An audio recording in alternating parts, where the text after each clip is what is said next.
നമ്മുടെ നാട്ടിൽ നിന്ന് ഒരാൾ ഉത്തര കർണാടകയിലെ മണ്ണിടിച്ചിൽ അപകടത്തിൽപ്പെട്ടിട്ട് ഇന്ന് 8 ദിവസം പിന്നിടുന്നു.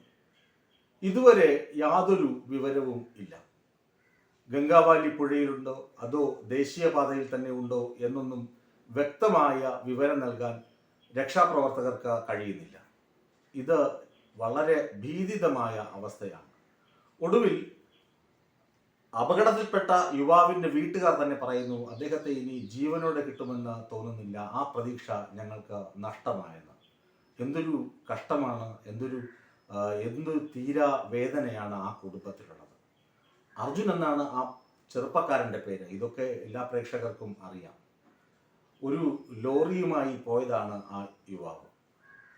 ആ ബെൻസ് ലോറിയാണ്. അതിനകത്ത് സുരക്ഷാ സംവിധാനങ്ങളൊക്കെ ഉണ്ട്. കുറച്ച് ദിവസമൊക്കെ അപകടങ്ങളിൽപ്പെട്ടാൽ അവിടെ ആ സുരക്ഷാ സംവിധാനം വെച്ച് ജീവൻ രക്ഷിക്കാനൊക്കെ കഴിയുമെന്നൊക്കെ പറയുന്നുണ്ടെങ്കിലും ഈ ഭീകരമായ മണ്ണിടിച്ചിലിലും ചെളിവെള്ളപ്പാച്ചിലിലും ഈ ലോറി എത്രയോ കണ്ട് ഒഴുകിപ്പോയിരിക്കാം, അല്ലെങ്കിൽ എത്രയടി താഴ്ചയിൽ മണ്ണിനടിയിലായിരിക്കാം എന്നൊന്നും നമുക്ക് നിർണ്ണയിക്കാൻ കഴിയില്ല. പ്രകൃതി ദുരന്തത്തിന്റെ തീഷ്ണത നമുക്ക് ഊഹിക്കാൻ കഴിയുന്നതിനും അപ്പുറമാണ്.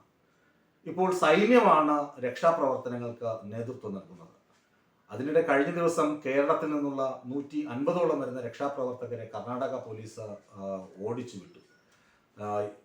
നിർണായകമായ സൂചനകളും നിർണായകമായ രക്ഷാപ്രവർത്തനങ്ങളും രക്ഷാവിവരങ്ങളും നൽകിയിരുന്ന ചെറുപ്പക്കാരനെയൊക്കെ, ഇസ്രായേൽ എന്ന ചെറുപ്പക്കാരനെയൊക്കെ മർദ്ദിച്ചാണ് പായിച്ചു വിട്ടതാണ്.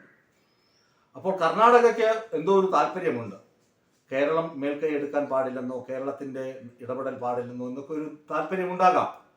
ഇപ്പോൾ പറയുന്നു പുഴയിലാണ് ഈ ലോറിയുടെ സിഗ്നലുകൾ കണ്ടിട്ടുണ്ട്, പുഴയിൽ തെരച്ചിൽ നടത്തുകയാണ് എന്നൊക്കെ. ആ അർജുനൻ എന്ന ചെറുപ്പക്കാരനെ ജീവനോടെ ലഭിക്കുക എന്നതാണ് നമ്മുടെ ആഗ്രഹം, മലയാളത്തിന്റെ ആഗ്രഹം, കേരളത്തിന്റെ ആഗ്രഹം, അദ്ദേഹത്തെ കാത്തിരിക്കുന്ന അദ്ദേഹത്തിന്റെ വീട്ടുകാരുടെ ആഗ്രഹം. നമുക്ക് എല്ലാ ജീവനും വിലപ്പെട്ടതാണ്. അങ്ങ് ഗാസയിലാണെങ്കിലും അങ്ങ് അമേരിക്കയിലാണെങ്കിലും ഉത്തര കൊറിയയിലാണെങ്കിലും എവിടെയാണെങ്കിലും ഏത് യുദ്ധമാണെങ്കിലും ഉക്രൈനിലാണെങ്കിലും ഏതു ജീവനും പൊലിയുമ്പോഴും നമ്മുടെ മലയാളികളുടെ ഹൃദയം നുറുങ്ങുകയും നമ്മുടെ കണ്ണുകൾ നിറയുകയും കണ്ണീർ പൊടിയുകയും ചെയ്യും. അപ്പോൾ അർജുനു വേണ്ടി നമ്മളൊക്കെയും കരയുകയും പ്രാർത്ഥിക്കുകയും ഒക്കെ ചെയ്യുന്നുണ്ട്. അർജുനനെ കാത്തിരിക്കുന്നവരുടെ കണ്ണീരിനൊപ്പം നമ്മളും പ്രാർത്ഥിക്കുന്നുണ്ട്. എവിടെയാണ് ഈ രക്ഷാപ്രവർത്തനത്തിന് പാളിച്ച സംഭവിച്ചത്, അല്ലെങ്കിൽ രക്ഷാപ്രവർത്തനത്തിന് എവിടെയൊക്കെയാണ് വീഴ്ചകൾ സംഭവിച്ചത് എന്നാണ് നമ്മൾ അന്വേഷിക്കേണ്ടത്.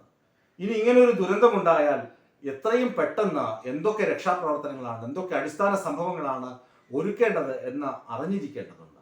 ഈ മുരളി തുമ്മാരക്കുടിയെ പോലുള്ള വിദഗ്ധരായ ആളുകളുണ്ട്. അവരൊക്കെ പറയുന്നത് ഇത്തരം ഒരു സാഹചര്യത്തിൽ വളരെ വേഗം തന്നെ ഏറ്റവും ഇമ്പോർട്ടൻ്റ് ആയിട്ടുള്ള ഏറ്റവും നൂതനമായ സാങ്കേതിക വിദ്യകൾ ഉപയോഗിച്ചുള്ള പരിശോധന ആരംഭിക്കണം. അല്ലാതെ 1, 2, 3, 4 എന്ന തരത്തിലല്ല. സിംഗൂരി നമുക്കറിയാം, ആ തുരങ്കത്തിനകത്തുണ്ടായ അപകട സമയത്ത് അത്രയും ആളുകളെ സുരക്ഷിതരായി നമുക്ക് പുറത്തെത്തിക്കാൻ കഴിഞ്ഞു. അതിന് ഏറ്റവും നൂതനമായ സാങ്കേതിക വിദ്യകൾ വളരെ വേഗം തന്നെ ഉപയോഗിക്കാൻ കഴിഞ്ഞു.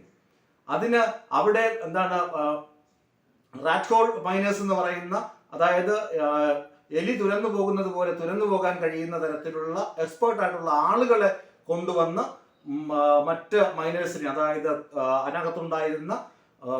തുരങ്കത്തിനകത്തുണ്ടായിരുന്ന ആളുകളെ രക്ഷിക്കാൻ നമ്മുടെ ഉദ്യോഗസ്ഥർക്ക് കഴിഞ്ഞു, അല്ലെങ്കിൽ അതിന് രക്ഷാപ്രവർത്തനത്തിന് നേതൃത്വം നൽകിയ ദുരന്ത നിവാരണ സേനയ്ക്ക് കഴിഞ്ഞിരുന്നു. ഈ സാഹചര്യം വേറെയാണ്. മണ്ണിടിച്ചിലാണ്, ചെളിവെള്ളപ്പാച്ചിലുണ്ട്, തൊട്ടടുത്ത ആഴത്തിലുള്ള പുഴയുണ്ട്.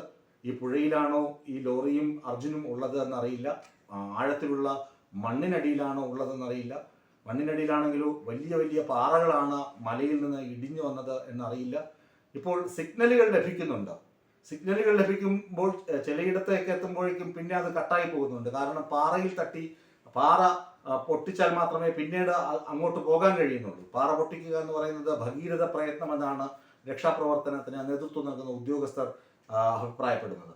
ഇതൊരു തീക്ഷ്ണമായ സംഭവമാണ്. ഇതിനെ മറികടക്കുക എന്ന് പറയുന്നത് വളരെ വലിയ കടമ്പയാണ്. ഈ കടമ്പ മറികടക്കാൻ അവർക്ക് കഴിയട്ടെ. മാത്രമല്ല, ഇത്തരം സാഹചര്യങ്ങൾ ഉണ്ടാകുമ്പോൾ വളരെ നേരത്തെ തന്നെ ആധുനിക സംവിധാനങ്ങൾ ഉപയോഗിച്ചുള്ള, ആധുനിക യന്ത്ര സംവിധാനങ്ങൾ ഉപയോഗിച്ചുള്ള തെരച്ചിൽ ആരംഭിച്ചിരുന്നുവെങ്കിൽ ഒരുപക്ഷെ അർജുനനെ നമുക്ക് നേരത്തെ തന്നെ കണ്ടെത്താൻ കഴിയുമായിരുന്നു എന്ന കാര്യത്തിൽ യാതൊരു തർക്കവുമില്ല. ഇന്ന് 8 ദിവസം പിന്നിടുമ്പോഴും യാതൊരു വിവരവും ഇല്ലാതിരിക്കുക എന്ന് പറയുന്നത് അതീവ ദുഃഖകരം തന്നെയാണ്. അതീവ ദുഃഖകരം എന്നാൽ വളരെ വേദനാജനകമാണ്. ഇപ്പോഴും അറിയില്ല എവിടെയാണ്, ആ നദിയിലാണോ ചെളിക്കുള്ളിലാണോ എന്ന് അറിയില്ല എന്ന അവസ്ഥ തന്നെയാണ് ഇപ്പോഴും നിലനിൽക്കുന്നത്. എത്രയും വേഗം അർജുനനെ കണ്ടെത്താൻ കഴിയുമെന്ന പ്രതീക്ഷ എല്ലാ ആളുകളിലുമുണ്ട്. ആ പ്രതീക്ഷ തന്നെ പങ്കുവയ്ക്കാൻ, അല്ലെങ്കിൽ പ്രതീക്ഷ നിലനിൽക്കുന്ന ഈ സാഹചര്യത്തിലും രക്ഷാപ്രവർത്തനം അവിടെ തുടർന്നുകൊണ്ടേ ഇരിക്കുകയാണ്.